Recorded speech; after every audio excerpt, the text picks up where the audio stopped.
Hello, and welcome to another episode of Casual Learning. I'm your host, John Bannan. What's the deal with the 12 cosmological arguments for the existence of God? The cosmological arguments are philosophical arguments that are based on circumstantial evidence that we gather from the behavior of nature, the universe, the cosmos, to infer that God must be real. These are the most persuasive philosophical arguments for the existence of God. So they're very important to understand. Now, there's 12 of them. That doesn't mean there can't possibly be more, but there's 12 that I'm aware of. They're complicated philosophical arguments, and there's a lot of fleshing out that you can do with each particular argument. So they can get extraordinarily esoteric and complicated if you're talking to a philosopher, for instance. But I'm going to try and give you a nutshell version of each one in as simplest terms as possible and quickly, so that you get the general idea of what these 12 arguments are. Now, it's important to understand that when we talk about God, we're talking about the creator of the cosmos. God is necessary in order for there to be a cosmos or a universe, a creator. This is the Judeo-Christian understanding of God, who's described in the first line of the book of Genesis as the creator of heaven and earth. So we're talking about the creator God. There aren't any other gods. Other gods are all caused, and consequently they're fiction. But I'm talking about the uncaused creator God, who's unique. An uncaused being is utterly unique. There can only be one. And so it's not a case of special pleading in terms of this God versus that God. There's only one uncaused metaphysical cause for reality, and we call that God. So what's the first of the 12 cosmological arguments? It's the dichotomy of existence.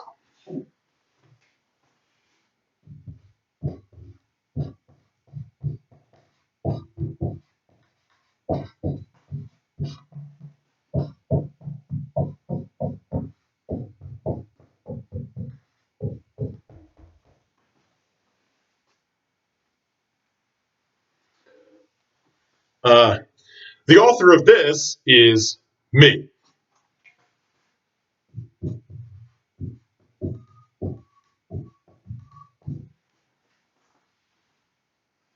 So I will be giving you other arguments that were created by other people. However, this one I came up with. So I listed this first because it has the most explanatory value of all the cosmological arguments. Many cosmological arguments don't provide for an intelligent God. They can get you to the point where an uncaused metaphysical cause has been proven, but they don't get you to the point where, okay, well, what's the argument for this cause being intelligent or being godlike or a personal agent, somebody who can relate to human beings? The dichotomy of existence does it all. Does everything. All right, so I'm just going to read a brief description of it, and I'll give you an idea of what it all means. The dichotomy of existence proves the existence of God by demonstrating the necessity of an uncaused creator with the power to create any and all of the infinite potentials for physical reality to the fullest extent logically possible under everythingness. In terms of the uncaused, there are only two possibilities. The first is the uncaused reason for the existence of all physical reality. The second is the uncaused absence of any reality, called absolute nothingness. These two are mutually exclusive and jointly exhaustive of all logical possibilities, forming an abstract metaphysical dichotomy of existence. Because each side of the dichotomy is uncaused, there can be no cause for either of the two being real. Rather, one side is real and the other is not real without reason or necessity. Moreover, an uncaused thing does not have parts, because it would otherwise be caused by those parts. Because an uncaused thing does not have parts, an uncaused thing cannot be destroyed because destruction demands the dissociation of parts. As a result, the side of the dichotomy that is real can never be destroyed, and the other side that is not real can never become real. Because physical reality can differ in the most minute way logically possible from another potential physical reality, there is no good reason to believe that the uncaused reason for the existence of all physical reality could not also create that potential physical reality. Because this uncaused reason can create this potential physical reality, then it can also create another potential physical reality, differing from the former potential physical reality, in the most minute way logically possible. Repeating this ad infinitum, this uncaused reason must be capable of creating any or all of the infinite logically possible physical realities called everythingness. Because potential physical realities can be created, there must be a reason for the existence of physical reality and the creation of any or all infinite potential physical realities. This reason must be uncaused, because the creation of any or all physical realities is contingent on this reason, which leaves this reason without anything else to cause it. Because the creation of less than everything that is logically possible is itself a logical possibility falling within everythingness, then this uncaused reason must necessarily be able to decide what to create out of the infinite possibilities for physical reality. This uncaused reason must have knowledge of all the infinite potentials for physical reality, the power to create any or all of these potentials, and a presence to control, sustain, alter, or destroy any such creation. Moreover, this uncaused reason must have the greatest decision-making ability logically possible in order to be able to create up to the fullest extent of everythingness. We call this uncaused real side of the dichotomy of existence God.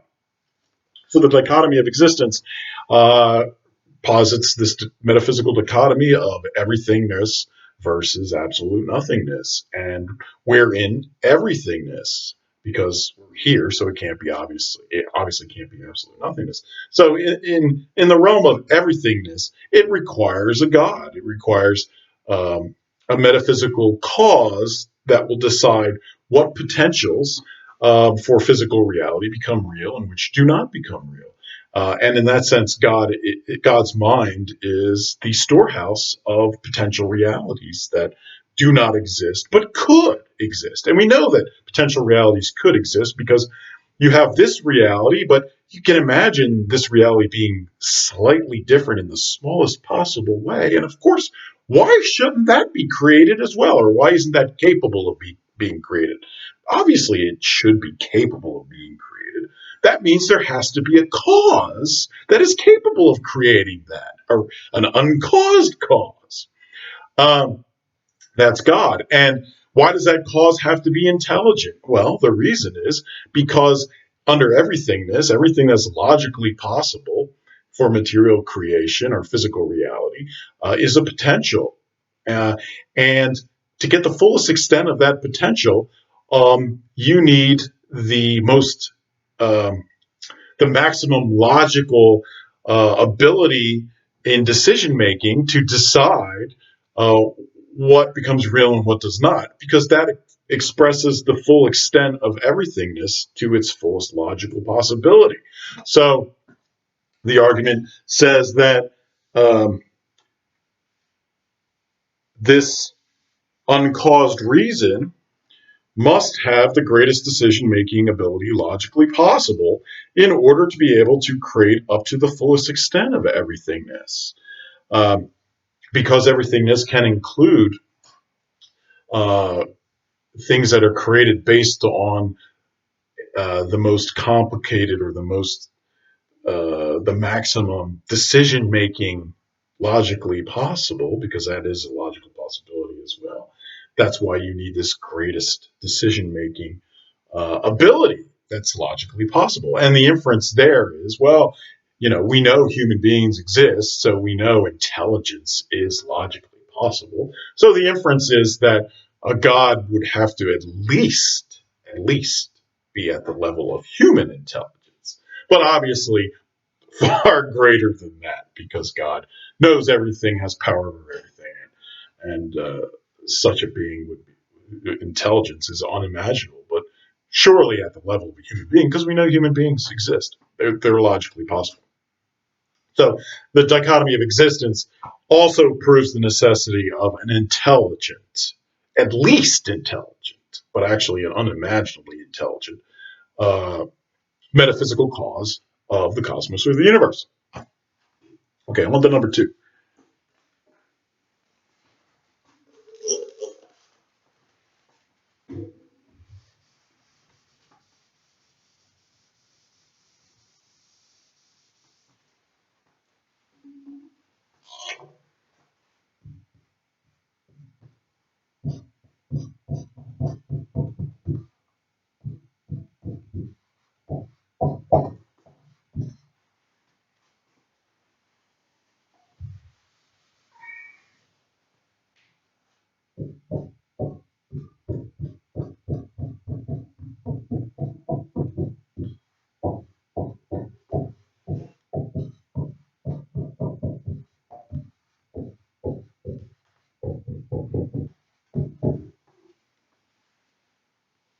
Number two is the first cause argument. The first causal argument has been around since ancient classical Greek times. However, it's most widely known as the second way in the five ways set forth by St. Thomas Aquinas.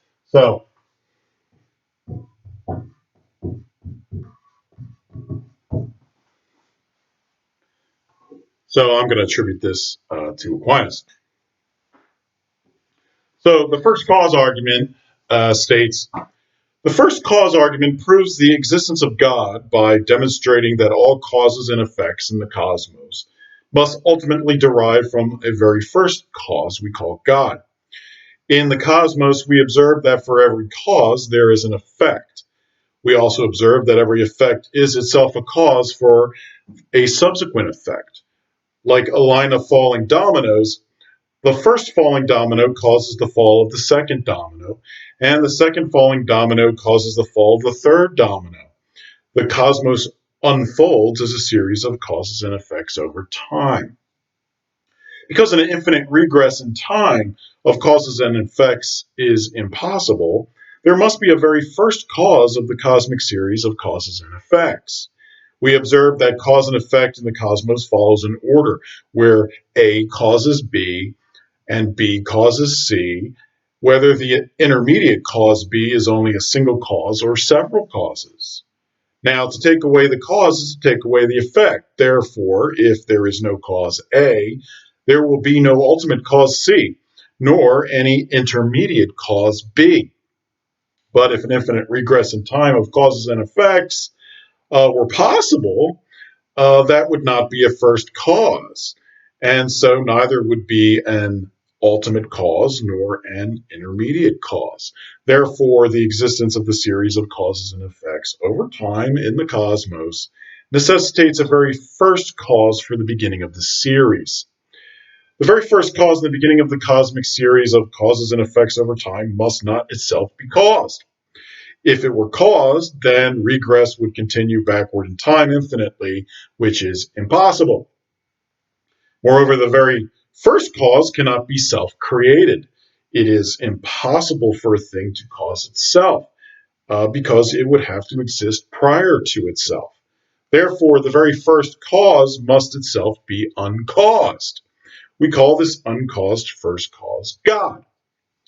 Because God is uncaused, God cannot be made of parts. A thing that is made of parts is caused by those parts.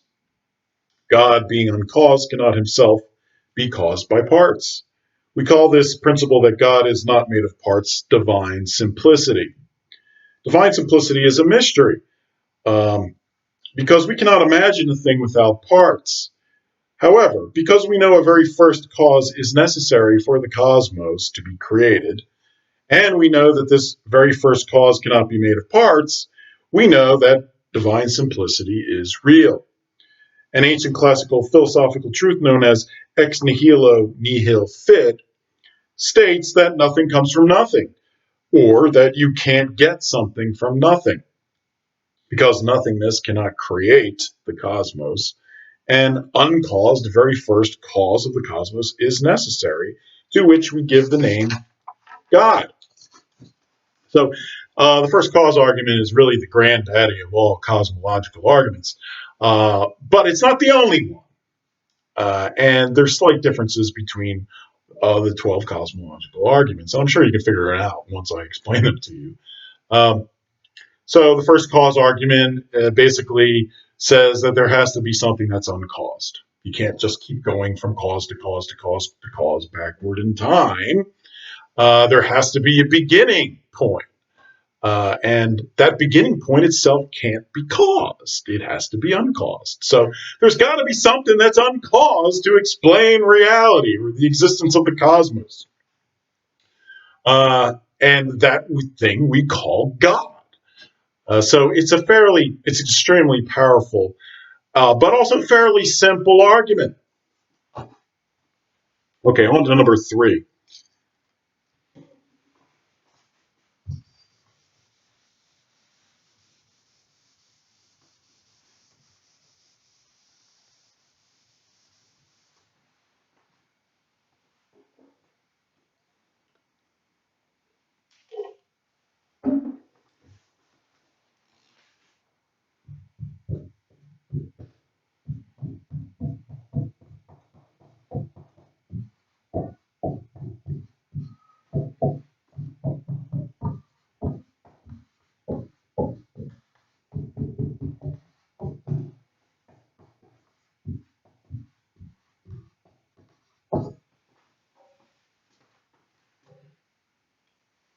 Number 3 is the first order argument. This is, again, one of my arguments. It's another way of looking at the first cause argument. It states that the first order argument proves the existence of God by demonstrating that the cosmos must have an initial order created by an uncaused, orderless cause we call God. We observe from the cosmos that everything has an order.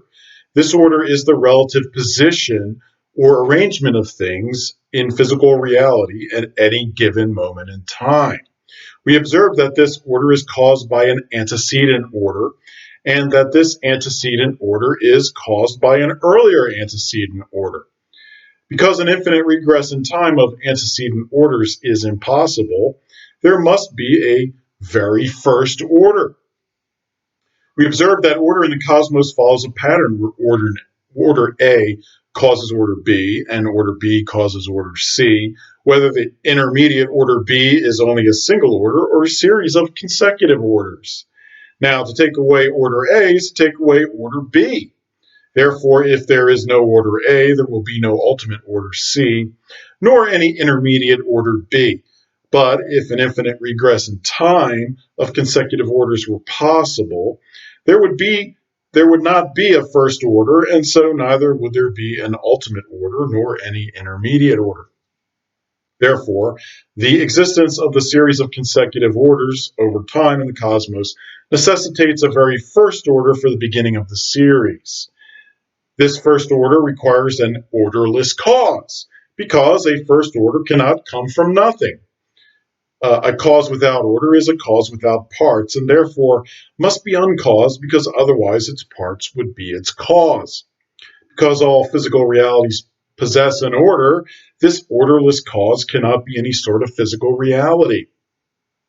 We call this uncaused, orderless, immaterial cause of first order God. So the first order argument is an intuitively very powerful argument. And what it's talking about is the order of things in reality, the relative position of things in relation to everything else, even in relative in terms of time and space. So everything has an order to it, you know. You got three dots, and there's an order to this, an arrangement, and then in time this could change. It could end up looking like this. So thinking in four-dimensional space-time, everything has this sort of order, and that order doesn't come from nowhere, and that order is based on prior order. But someone has to give it an initial order in order for any subsequent order to be derived from that. So this is a very powerful argument if you understand it, and order just doesn't pop out of nowhere, and there's no way to create an initial order from any sort of physical explanation. It can't be done. So you need a God to create the first order from which all other order derives its existence.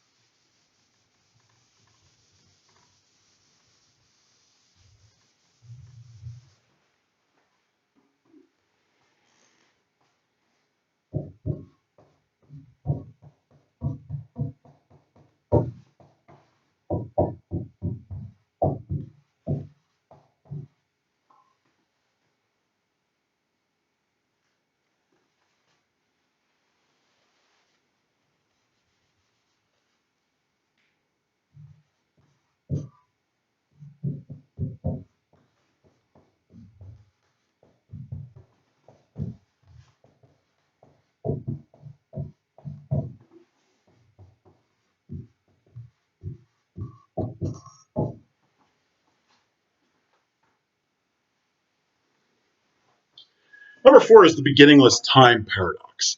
Uh, this argument is attributed to me. However, the concept behind it has been around since ancient times, at least since a philosopher named Johann Philoponus in 529 AD. So the gist of this argument has been around forever. I've just formulated it in a particular way. The beginning of time paradox proves the existence of God by demonstrating that the beginning of time itself must have an uncaused, timeless cause we call God.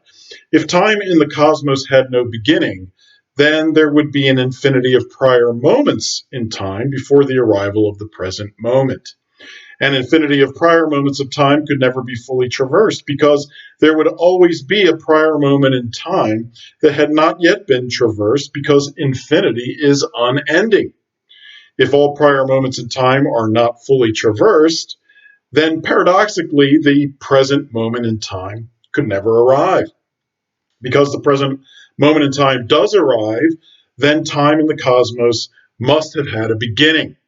Because time must have had a beginning, then time must have been caused to begin from something besides nothing, because nothing cannot cause anything. The cause of the beginning of time, not having time for its own cause, must therefore be uncaused. Moreover, the cause of time itself cannot be something subject to time, because the existence of anything subject to time is contingent on the existence of time. The beginning of time itself cannot have a physical explanation, because all physical explanations would be subject to time. Accordingly, there must be an uncaused immaterial explanation for the beginning of time itself we call God. The beginningless time paradox is an extremely powerful argument. If everything physical is subject to time, and it is. If time begins, those things must begin as well. And anything subject to time cannot be the cause of time itself. So it excludes every physical explanation for the existence of the cosmos and the universe. There's only one explanation left: something that's not subject to time, that is uncaused, because it doesn't have time to cause it. That's God.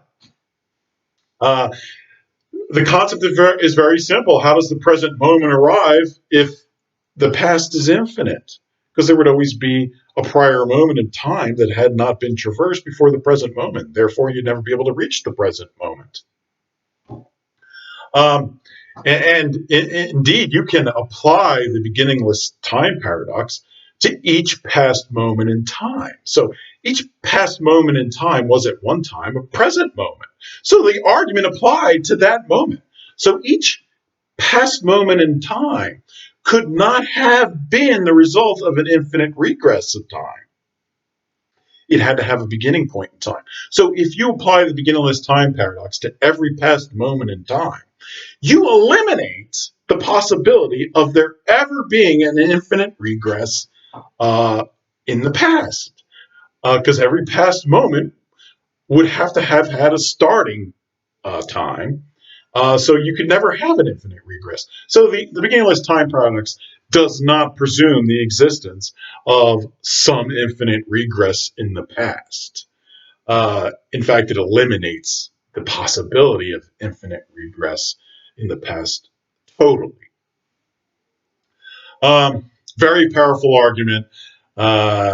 It beats every atheistic physical explanation under the sun. And any explanation that doesn't have God, you simply can ask the person, well, what caused time to begin? And there's no way for them to answer it. They'll all say, well, time has an infinite regress. And this proves, the beginningless time paradox proves that that's not possible. So this is a killer argument.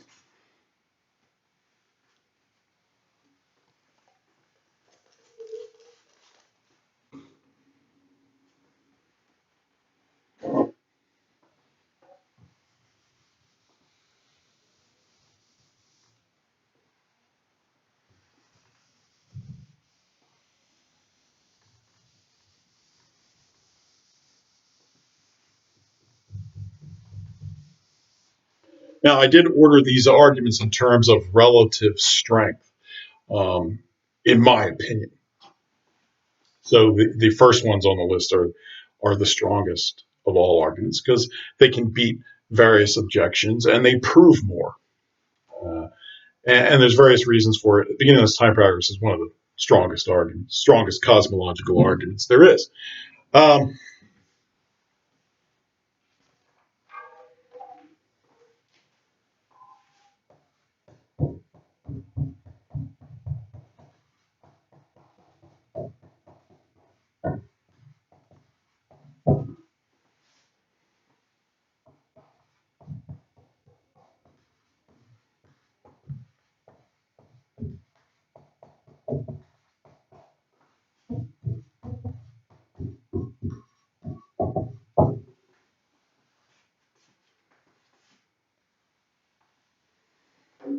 Number 5 is the necessary being argument.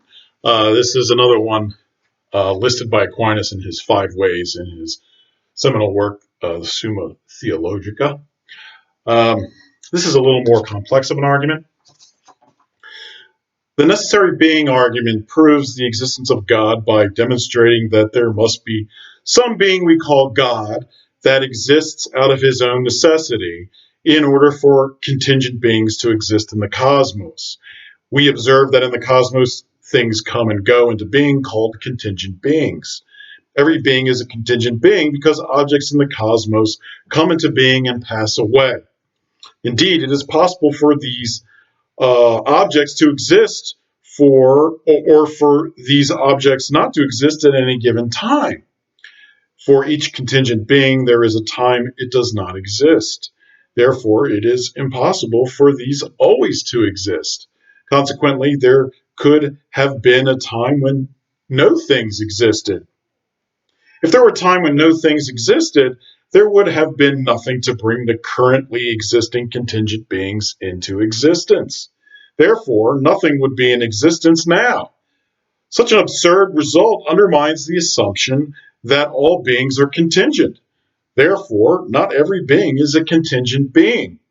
There must be some being which exists of its own necessity and does not receive its existence from another being, but rather causes them. We call this necessary being God. So this argument basically says that everything in physical reality is contingent. That is, its existence depends on something else existing. But if everything is like that, then none of them could exist. There has to be a being whose existence is not contingent on anything else. That is a necessary being. And that being is God. Now, the necessary being argument is considered a vertical cosmological argument because it's not looking horizontally back in time, for instance, or through some sort of cause and effect series. Rather, it's looking up towards something that is a necessary being. So you have the causal string, but then you have this necessary being that you're looking up towards. That for this to exist, this being, this vertical being, must be real.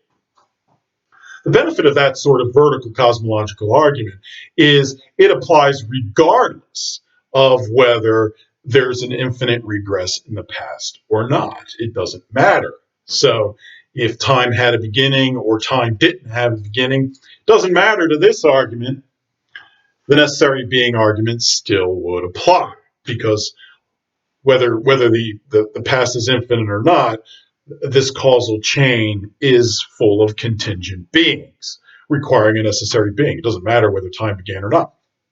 The first cosmological argument, the dichotomy of existence, is also a necessary being argument, and it also does not depend on whether time recedes infinitely into the past or not. You can make the same argument that a God, creator God, is necessary in order to decide what becomes real and what does not become real, regardless of whether that reality is eternal or recedes into the past infinitely or not. So that's a valuable aspect of the necessary being argument, and it's a very valuable aspect of the dichotomy of existence. The big difference is the dichotomy of existence not only is it a vertical argument, it also answers profound questions such as why is there something rather than nothing. It doesn't. It's an overall uh, well-rounded argument. The necessary being argument is also a fairly good argument.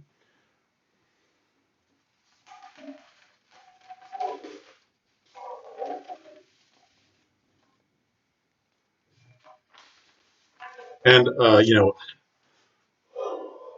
one of the other major differences, the dichotomy of existence, proves that God, it at least infers that God must be intelligent, must have that maximum decision-making ability to the fullest extent of everythingness. Whereas the necessary being argument doesn't address whether that metaphysical cause has to be intelligent or not. So that's another reason why the dichotomy of existence is number one, and this is number five.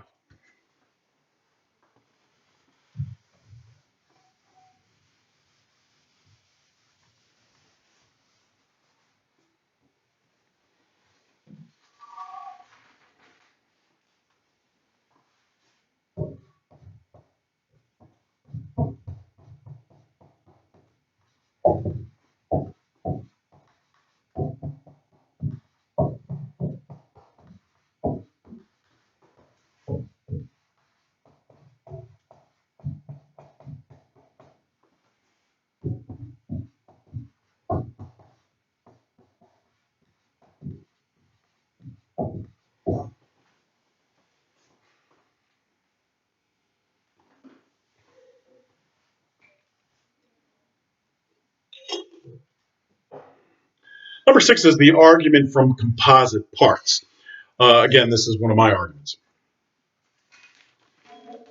The argument from composite parts proves the existence of God by demonstrating that an uncaused singular non-composite we call God is necessary for the existence of all composites in the cosmos.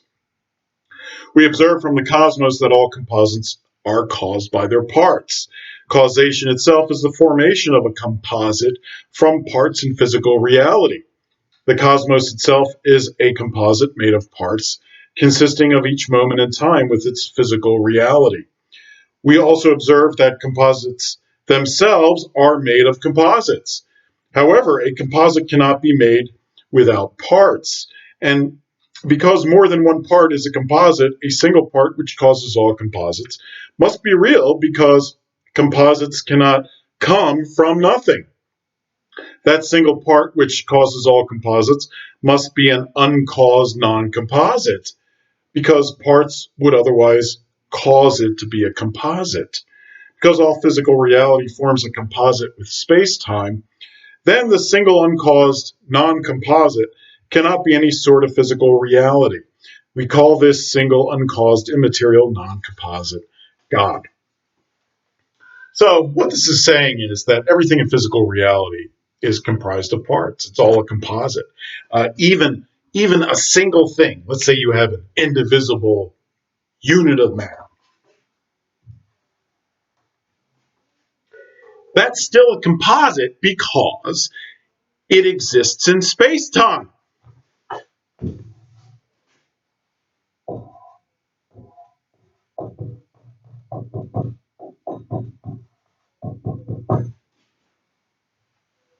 So it's a composite of space-time and its own existence. Things that pop in and out of existence, they're also composites with space-time. Even photons, which is not provable, but theoretically are timeless. They are also composites because they can appear and disappear in space-time, and space-time is necessary for them to exist. So that's also a composite. And the entire cosmos is a composite made of moments of time. Each slice of time is a part of the whole cosmos. So this argument is simply pointing out that all physical reality is made of parts. It's all composite. And you can have things that are made of parts, and the parts themselves are composites, smaller composites. So everything, and causation itself, what does it mean to cause something to happen? It means the formation of a new or different composite. Even if something pops into existence, that's the formation of a new composite in space-time. Prior to that, it wasn't there. Now it's there. That's a new composite. So there has to be something that is responsible for all these composites, because all these composites have to be made from other composites, or eventually a single non-composite, a single uncaused non-composite outside of space-time itself. And that's what God is. It's this idea is very much in line with the idea of divine simplicity, this simple thing not made of parts that's uncaused. It's just a different way of looking at that, but in terms of composites and parts.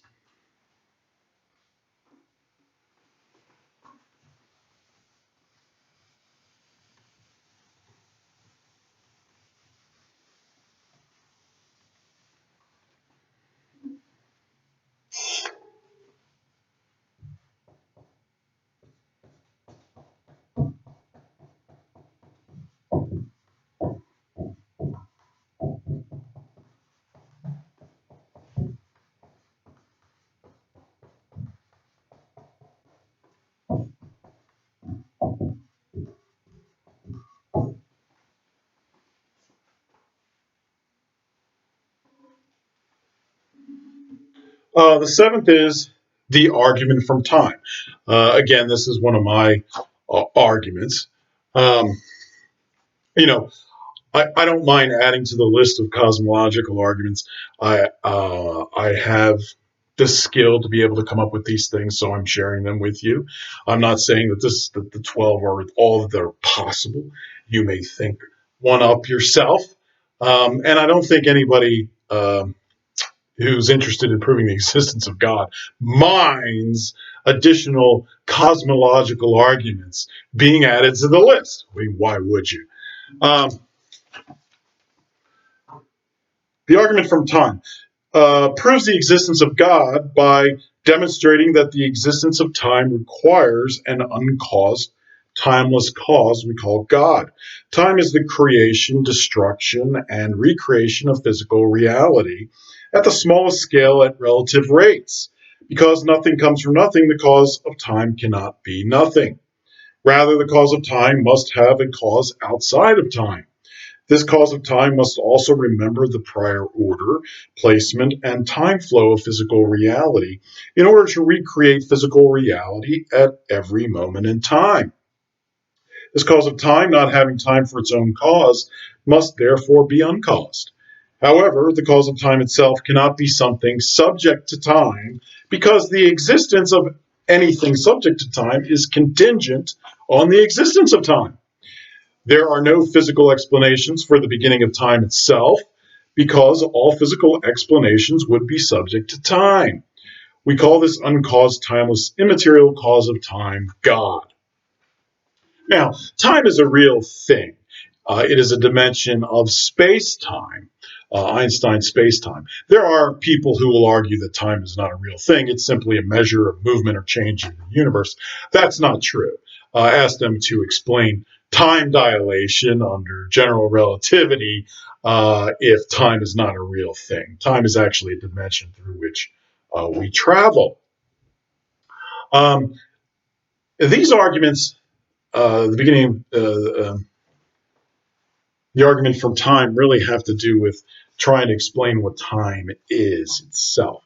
Uh, Time is a discrete change or movement or creation of a new composite or alteration of a composite in discrete moments.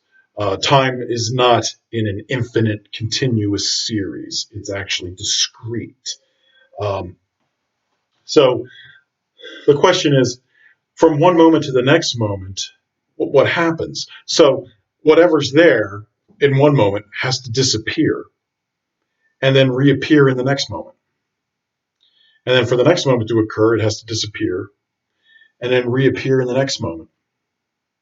So that's how time would have to work, because time is comprised of discrete units of time or Planck time. Um, that's how physical reality works. Now, there are people who will disagree and say time is continuous, but there are logical arguments why that's impossible. Plus, there's never been any scientific proof of an actual infinite and physical reality that you can point to. So it's a highly suspect argument that time is continuous. Plus, mathematical models of continuity don't necessarily apply to physical reality. So, what happens what happens when there's something here, disappears, it reappears here, disappears, reappears here, and time goes on? Well, I mean, if it disappears, something has to remember what it was and where it was relative to everything else in order for it to reappear. Something has to remember that. You need a God who can remember that, who can remember where this was before in order to put it in its proper place in every moment of time. Uh, so you need something with a memory, and you need something with the power to create things and destroy things and recreate things through the sequence of time in every moment of time. Um, clearly, something with that sort of memory and that sort of power is godlike.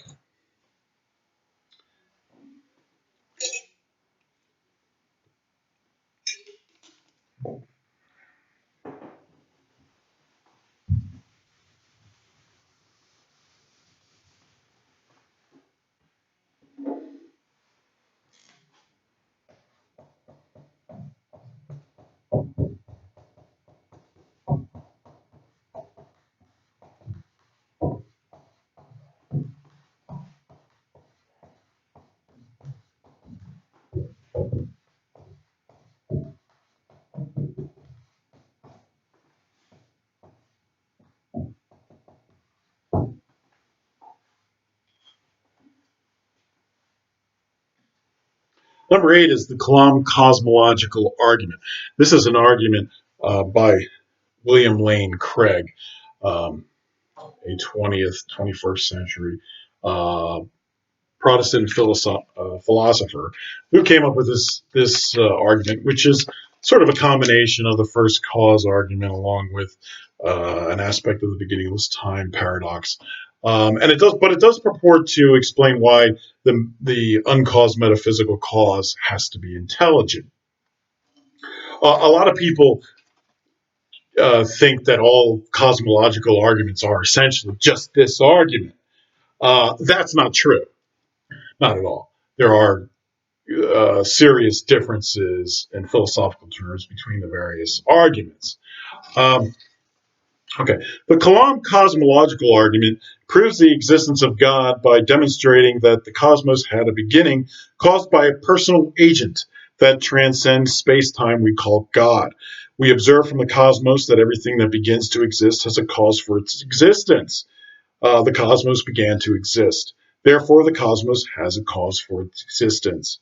The cosmos began to exist because an actual infinite cannot exist. A beginningless temporal series of events is an actual infinite. Therefore, a beginningless temporal series of events cannot exist. Actual infinities that neither increase or decrease in the number of members they contain would result in absurd consequences if they were to exist in reality.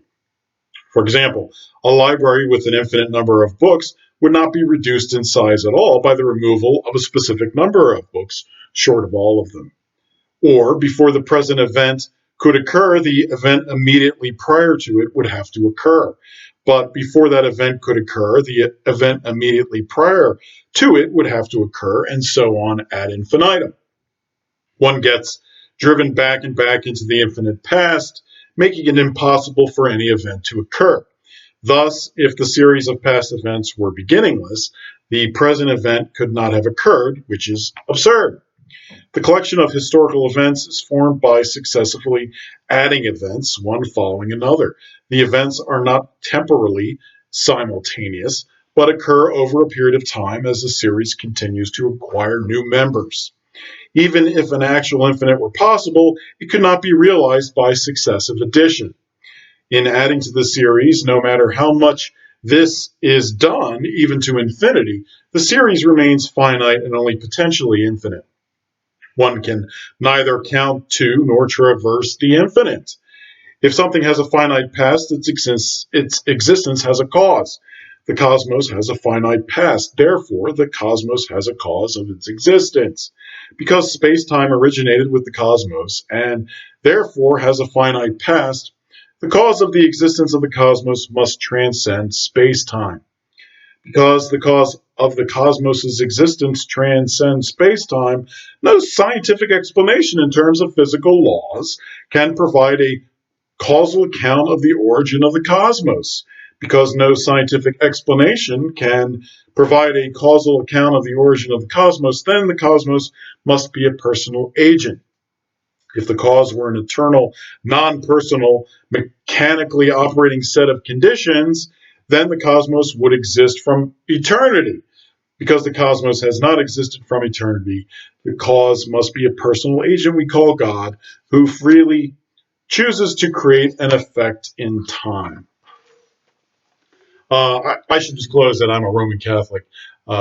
William Lane Craig is a Protestant, but I still have respect for this argument, and it is one of the cosmological arguments. Now, an interesting aspect of this cosmological argument is it gives an explanation for why the uncaused metaphysical cause would necessarily be intelligent. And the reason it gives is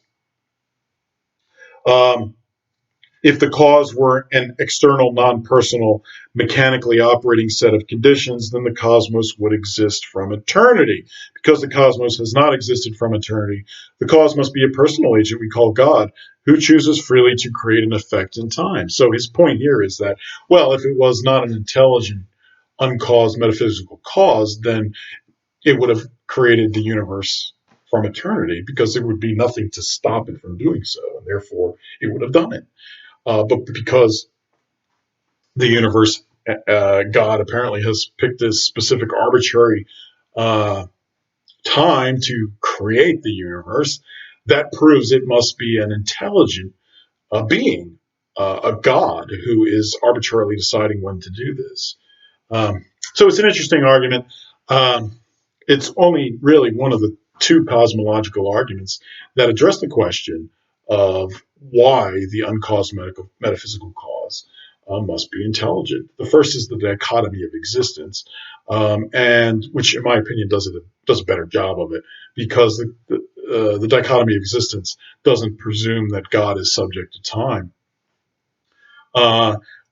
whereas the Kalam cosmological argument does. It's saying that there's this cause and it chose some moment in its own time to decide to create the universe, and that's what proves it must be intelligent, because if it was mechanical, it would have done it from the beginning, and the universe would exist eternally.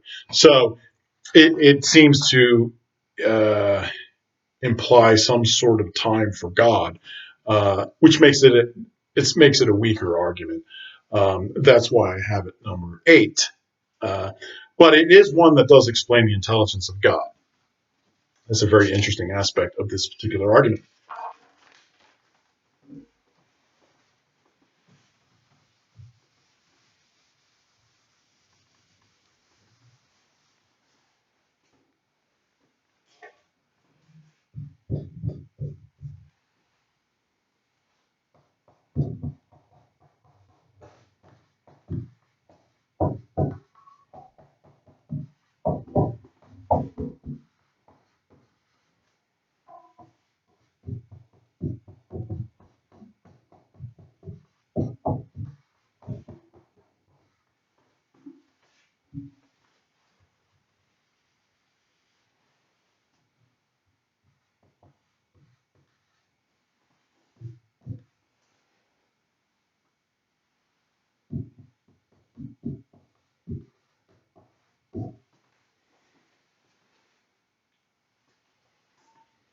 Number 9 is the argument from sufficient reason.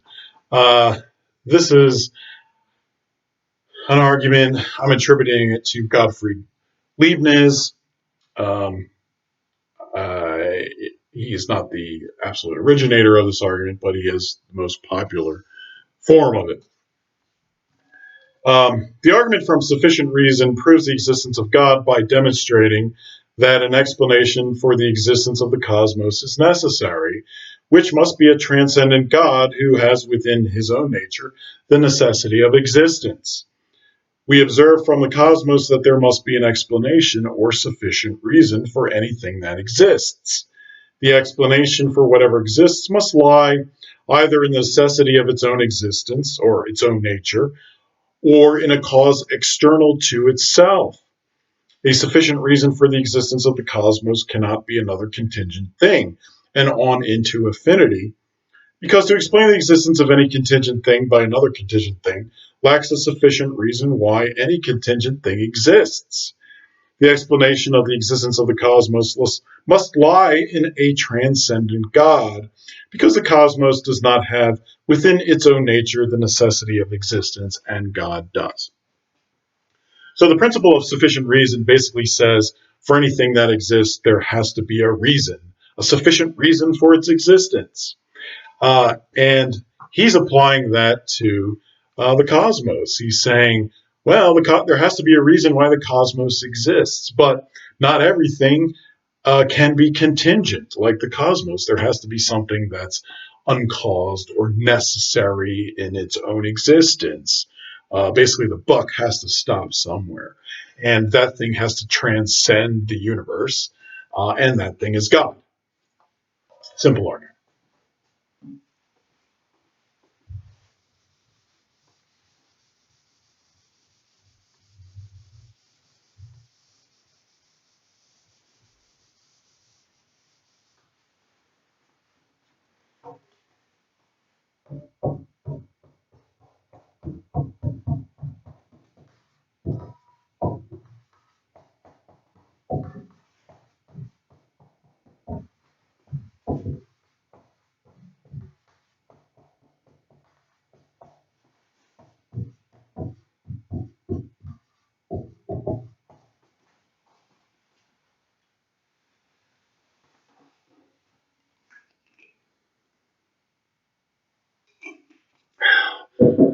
The 10th of the 12 cosmological arguments is the prime mover argument, attributed to Aquinas.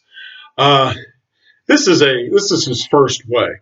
This is a very powerful argument, and the only reason I have it listed at 10 is because, at least the version that Aquinas gives us in his 5 ways, is an argument that relies on motion, and because of Einstein's uh, relativity, we know that E equals mc squared. So we know that even within mass, there is the potential for a great deal of energy or motion if you convert that mass into energy. And that's what an atomic bomb is, really. You take some plutonium and uranium and you convert it into energy, and it explodes. So in our modern age, we know that mass does contain this potential for movement or energy, and that weakens the prime mover argument. There are philosophers who will argue that that's not the case, that's not true, there's ways around that, there's different ways of interpreting that argument, and that's all true. But in general, that's why I ranked it number 10. The prime mover argument proves the existence of God by demonstrating that all motion in the cosmos must ultimately be derived from an unmoved mover we call God. We observe that in the cosmos, some things are in motion. Now, whatever is moved by another. Things move when potential for motion becomes actual motion. Only an actual motion can convert a potential for motion into an actual motion. Nothing can be in both potentiality and actuality in the same respect simultaneously. If both actual and potential, it is actual in one respect and potential in another respect. Therefore, nothing can move itself. Each thing in motion is moved by something else. If that by which it is moved be itself moved, then this also needs to be moved by another, and that by another again. But this cannot go on into infinity because then there would be no first mover. Without a first mover, there would be no movement at all because all subsequent movers um, move only in so much that they are moved by the first mover. For example, the staff moves only because it is moved by the hand. Therefore, it is necessary to arrive at a first mover, moved by no other, and this we call God. Some philosophers have reinterpreted this really as um, the an actual to potential to actual argument, that it refers to all potentials moving to actuals as opposed to just movement per se. But as Aquinas has presented it and as it appears basically on its face without any further discussion or refinement by philosophers, the argument is very simple that anything that moves had to get its movement from something else. And you can't have a causal series of movement infinitely regressing backward in time, similar to the first cause argument, but involving movement instead. And therefore, there must be something that is the prime mover the unmoved mover that is responsible for the movement of everything else. Um, and intuitively, that makes a lot of sense. What exactly happens with regard to movement at the smallest quantum levels and the conversion of mass to energy, and whether maybe that that mass really is just a seething ball of things that are moving, and that's where the movement's actually coming from. So the prime mover argument still applies.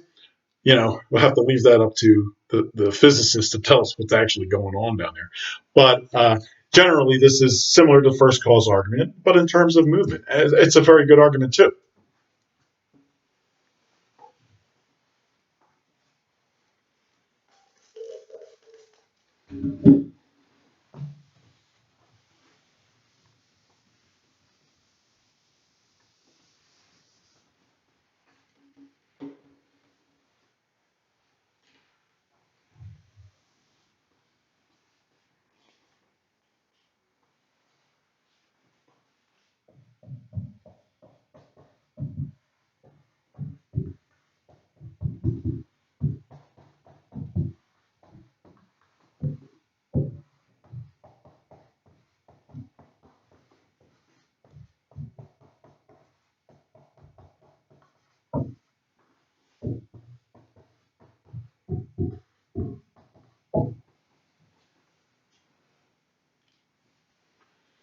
Number 11 argument is the argument from gradation of being. This is also an argument from Aquinas.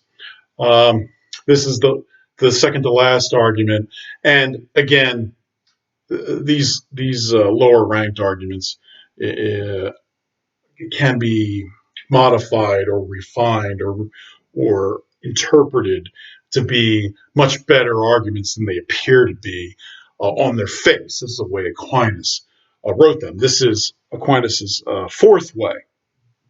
However, I'm just gonna give you what Aquinas said about the argument. Um,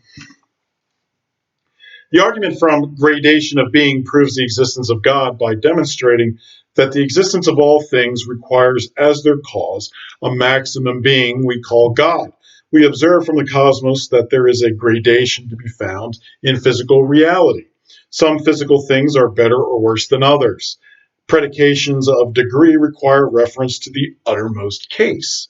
For example, a thing is said to be hotter according as it is more nearly resembles that which is hottest. The maximum in any genus is the cause of all in that genus. Therefore, there must also be something which is to all beings the cause of their being, goodness, and every other perfection. We call this God. So, what this is saying is, for any sort of characteristic, there has to be some sort of uttermost case or a maximum. And in order for the lesser degrees or gradations of that to exist, and that maximum being we call God. All right, to the last argument.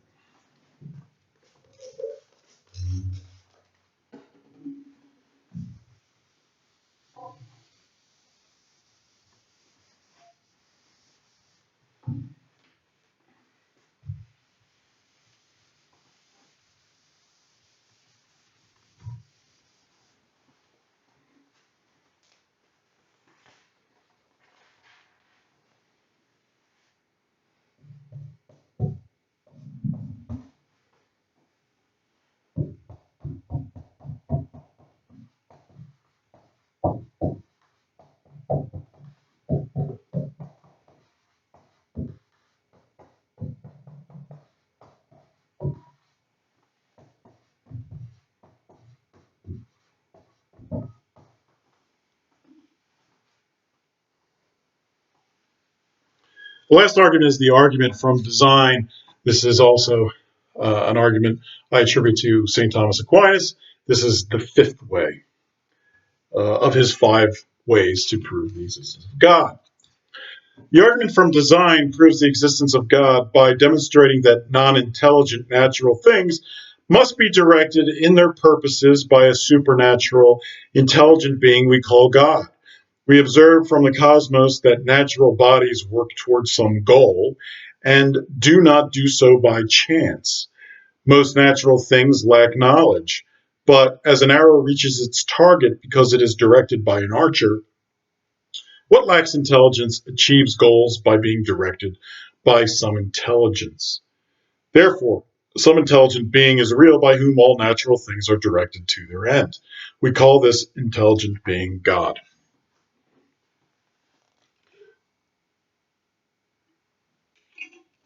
Uh, this argument, on its face, uh, has a problem because it's assuming everything is not doesn't occur by chance in physical reality. But we know about quantum mechanics and the role of chance or a probability distribution at the smallest levels of physical reality. So that's a problem. Quantum mechanics is a problem for this 12th argument. However, this 12th argument has been interpreted to being much more complex than I just presented it to you, and it's more of an argument from final causes. So there are people who have worked on this argument and brought it back to life in our modern age, where we know about things like quantum mechanics. However, I'm just giving you the presentation of the argument on its face as Aquinas presents it. So the simple argument is that things have there has to be an intelligence that is directing natural reality or physical reality to some sort of purpose or cause. And it's a very general sort of argument regarding intelligence and that design that results from that intelligence. It's a general argument. This argument is not to be confused with a whole branch of other arguments for the existence of God called the intelligent design arguments, or ID arguments. This is not an ID argument because it's very general. It's close, but it's still a cosmological argument due to its generality. An intelligent design argument is much more specific. Intelligent design arguments are not cosmological arguments. Those sort of arguments are really arguments that say, well, look at the complicated things that have been created in nature, and it requires an intelligent being in order to design that thing. It couldn't be done by chance or by evolution. Oftentimes, intelligent design arguments deny the existence of evolution. That's one big reason why I don't like those sorts of arguments, because I believe in evolution, and the cosmological arguments apply regardless of whether evolution is true or not. It makes them much better arguments. Another example of an intelligent design argument would be the fine-tuned universe argument, which is that the certain physical constants in physics had to be just right in order for life to arise, and therefore that shows that there must be an intelligent God behind the scenes, setting those constants at particular levels. That's an ID or an intelligent design argument. That's not a cosmological argument. That's an argument that there has to be a designer or creator. The problem with that kind of argument is it suffers from, well, it could just be that it required those sorts of constants in order for us to even be here talking about them. That doesn't necessarily mean it was designed so that we exist. It just so happens that it exists, and that's why we're here.